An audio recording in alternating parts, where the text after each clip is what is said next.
one is sitting on her eggs. Unfortunately, one did break, and a life is a life. So I hope that that little baby chick is in heaven right now, living its little chicken life with the Lord. But we still have 4 eggs to go.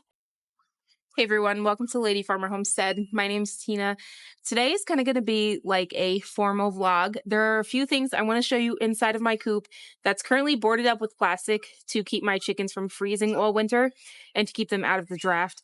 But we're going to go inside the coop and check on some eggs. So if you didn't watch my last video, my silky hen, her name is Toon. She was sitting on some eggs for a couple weeks, and then I decided to candle them, and I found out that they weren't fertilized despite having a rooster. He's a very good boy, so I kind of figured they weren't fertilized. But I felt so bad for her because she wants to be a mom so bad. I went to my local farm / hatchery, and I got her 5 hatching eggs. So it's been a week since I got them. So we're going to candle them, see if they are fertilized. Hopefully they are, at least 2 or 3 of them, hopefully. And later on in the video, I'll be showing you how to prep for a thriving garden next spring. And we'll amend the soil. I'm going to do some cleaning up, and then that's going to be it. So let's get into it. Normally, you would do this during the spring. I actually have been I've had chickens for about 5 years now, and I never hatched eggs, but I've had day-old chicks, and I got them during January, so it's just natural for me to have them during the winter. I actually prefer doing chicks during the winter rather than spring, because spring can be iffy. So some days it could be 70 degrees out, other days it could be 55. So when your chicks are born during the wintertime, they're kind of already acclimated to the cold weather. So come spring, it doesn't really hit them as hard. So we're just gonna head on in there. All of my chickens are roaming the yard right now. But here's my hen, little Miss Toon.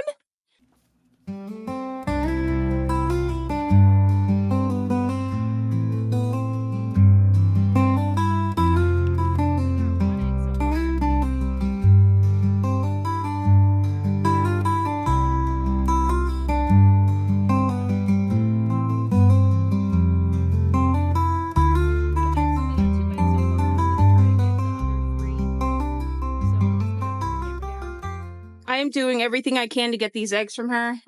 She is not letting me take them. Oh no! One broke. Oh, and it was fertilized. Unfortunately, one broke. She's eating it right now. So now we're down to 4 eggs. I'm not going to touch the other ones. I'm just going to candle these 2 and see if they're fertilized. Yes. This one is fertilized. I don't know if you can see it through the camera, but there is some veining over here and a nice dark spot, which indicates that these are fertilized. See, you see that little dot? That dot means that there is a baby in there. So that's really, really exciting.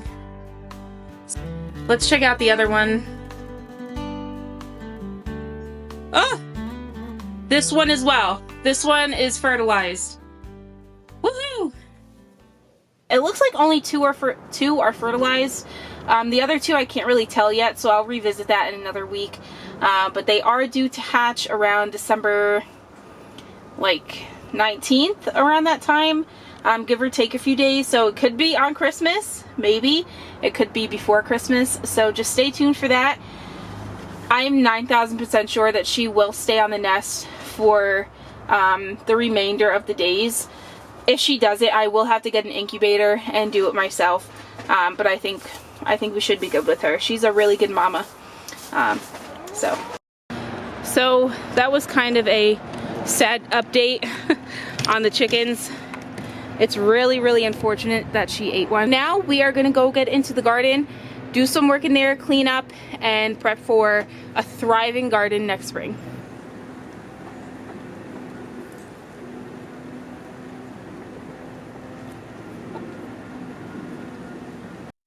So it's that time of year again when we say goodbye to our gardens for the winter and prepare them for a fresh start come spring. It's like the garden's version of a nap, but with more compost and less snoring. Speaking of naps, I was gonna tell you a joke about gardening, but it's too corny, and I thought I'd leave that for later. All right. So first thing is cleanup, kind of like a spring cleaning, but for your garden. So you want to start by cleaning out all of those dead plants, leaves, and garden debris that's collected over the season. Not only does it make it look tidier, but it also helps prevent pests and diseases from overwintering in your garden. If you have a compost or a green bin, now's the time to throw all of those spent plants or dead leaves in there to have some rich compost next year.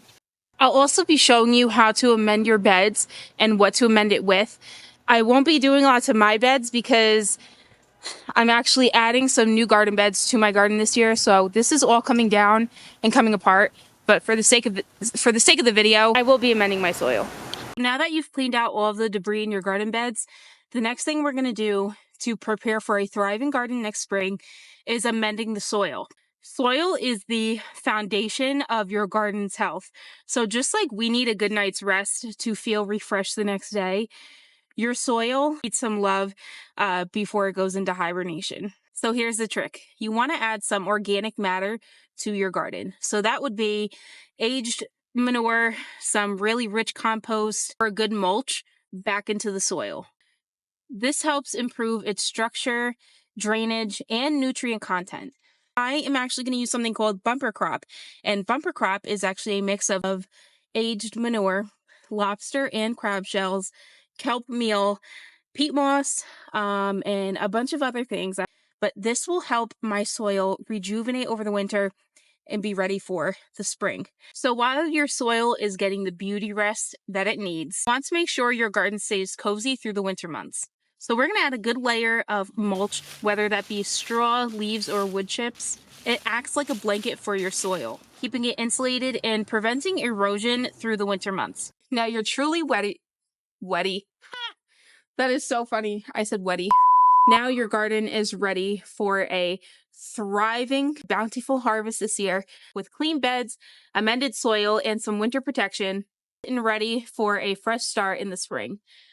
I hope these tips have helped you. They definitely have helped me through my gardening journey. I just share what I've learned. I'm no expert by any means, so I hope you found this helpful and follow my journey into becoming a first-generation farmer and watching my homestead grow. I've had chickens for 5 years. I've been gardening for about 5 years, just a little over. So I'm learning more every year. I'm no expert by any means. I'm just sharing my journey and sharing what I've learned through the years. So make sure to like, comment, and subscribe down below. I hope you have a blessed day.